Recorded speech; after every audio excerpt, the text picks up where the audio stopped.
আমাকে যদি হিয়ারিং এর নোটিশ ডাকে আমি তো যাবোই না, আমি সবাইকে নিষেধ করব যে কোথাও যাওয়ার দরকার নাই, অ্যাটেন্ড করারই দরকার নাই। দেখি না কটা নাম্বার দেয়। আরে নির্বাচন কমিশন কোথায় দাঁড় করিয়েছে? নির্বাচন কমিশন, ইলেকশন কমিশন রাজ্যের চিফ সেক্রেটারিকে বলেন আর সিও কে বলেন। চিফ সেক্রেটারি কার আন্ডারে, ডিএম রা কার আন্ডারে? চিফ সেক্রেটারির আন্ডারে। জেলায় যান না, ব্লকে যান না, বুথ লেভেলে যান না।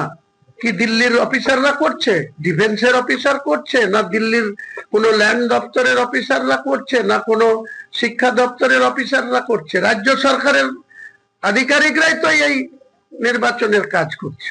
তারা তো নির্বাচন কমিশনের অধীনে কাজ করছে। আরে অধীনে হলো তো কি হলো? আপনাকে অধীনে কাজ করছে মানে কি? উনাকে কোথায় বলেছে? কোটা একটা দেখাক যে তোমাকে মাস্ট 1000 খসড়া তালিকা আছে, সেখানে তোমাকে 500-কে নোটিশ করতে হবে, এটা ইলেকশন কমিশন বলেছে। একটা দেখাতে বলেন, আমাকে দিতে বলুন।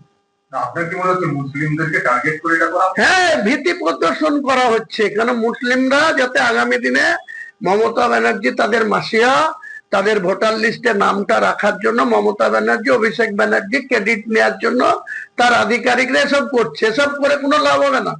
আমি তো বলছি মুসলমানদের জেনুইন যারা রাষ্ট্রবাদী মুসলমান, যারা নমিনেশন ফর্ম পেয়েছে, সেই ফর্ম যারা ফিল আপ করে দিয়েছে তাদের কাছে রিসিভ কপি আছে একটা করে। আমার বাড়িতে 4টে ভোটার, 4টে রিসিভ কপি আমার কাছে আছে। আমি খসড়া তালা দেখে নিয়েছি, সেখানে নামও আমার আছে।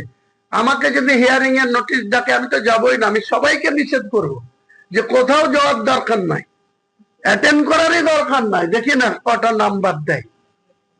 আপনি শুভেন্দু অধিকারীর মতো রাষ্ট্রবাদী মুসলমান বলতে কাদের? রাষ্ট্রবাদী মুসলমান, স্থায়ী যারা মুসলমান, জন্ম জন্ম থেকে যারা উত্তরসূরি হিসাবে তাদের বাপ দাদা, তার ঠাকুরদা যারা এখানে বসবাস করেছে। 1947 সালে ভারত স্বাধীনতা পেয়েছে।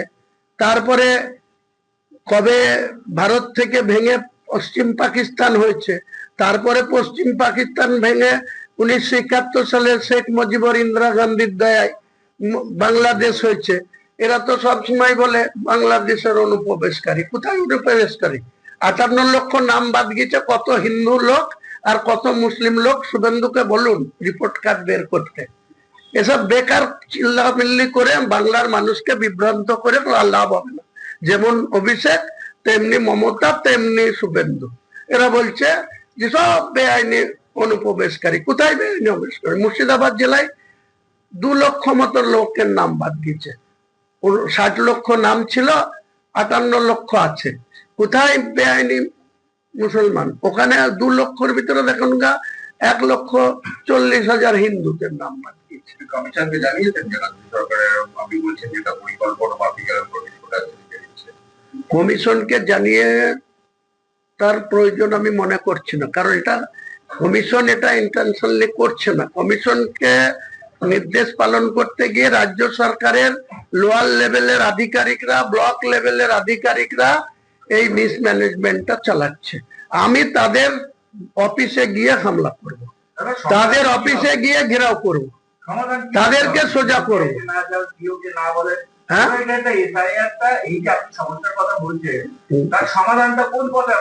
সমাধান অটোমেটিকলি হয়ে আছে।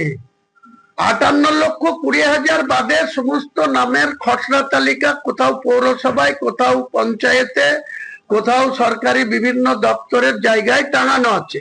সেইটা অটোমেটিকলি জেনুইন ভোটার। এই 58,20,000 বাদ দিয়ে যে ভোটার, আর যেটা 18 বছর পুজবে যাদের 1/1/26-এ, তাদের যে নতুন ভাবে যে বার্থ সার্টিফিকেট দিয়ে যে ফর্ম ফিল আপ হবে, সেই সংখ্যাটা যা দাঁড়াবে সেটা 14 ফেব্রুয়ারি তালিকা প্রকাশ হয়ে যাবে। কিন্তু সম্পূর্ণভাবে যেমন বলেছিল এসআইআর করবো না, যেমন বলেছিল ওয়াকফ নিয়ে কেন্দ্র সরকারের অ্যামেন্ডমেন্ট মানবো না, আবার বলেছিল যে আমি মুখ্যমন্ত্রী থাকতে আমি তোমাদের সব দেখে নেব। তারপরে আজকে কি করেছে? পিভি সেলিমকে রাতারাতি অর্ডার দিচ্ছে 7 দিনের সময় দিয়ে আলাদা একটা পোর্টাল চালু করে। এসব চালাকি